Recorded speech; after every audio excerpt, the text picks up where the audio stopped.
Пратениците и во македонското и во бугарското собрание речиси истовремено в петок ќе бидат информирани што точно се случува во возобновените разговори меѓу двете земји. Македонскиот шеф на дипломатијата Бујар Османи го прифатил барањето на претседателот на Собраниската комисија за надворешна политика да ги презентира одговорите кои ги испратила земјава на 5+1 барање од Бугарија, кои беа услов за старт на преговорите со Европската унија. Бугарскиот премиер Кирил Петков истиот ден на бугарските пратеници ќе им реферира за резултатите од неговата посета на Скопје, но од вчерашната заедничка седница на двете влади во Софија.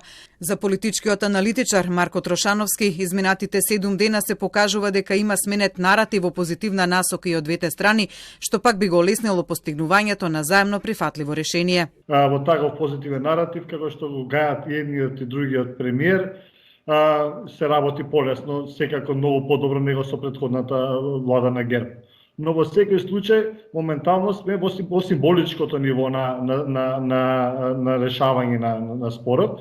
И како и да е, овие потези што се прават, допрво треба и многу внимателно да ги омекнат непријателите на компромисот во двете страни, особено бугарското општество. Трошановски смета дека ваквиот пристап е подобар и посоодветен отколку да се оди со директна конфронтација уште на почетокот околу сензитивните прашања. За опозицијата во двете земји на чие барање и Османи и Петков ќе реферираат во собранијата, тој е на став дека тие ќе се обидат да капитализираат со критики на какво и да е понудено решение. Сепак според него транспарентноста на власта во процесот на постигнување на решение е нужна. Особено на наша страна треба да постои транспарентност во тоа што се договара за спиновите кои што би ги правела опозицијата, да не бидат согледани од јавноста.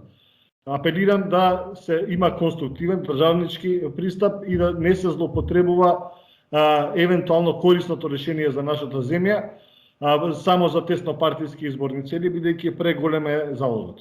Неговиот став пак за тоа како треба да се решаваат прашањата поради кои Бугарија го стави ветото за Македонија во Унијата е дека тие мора да се решаваат во пакет.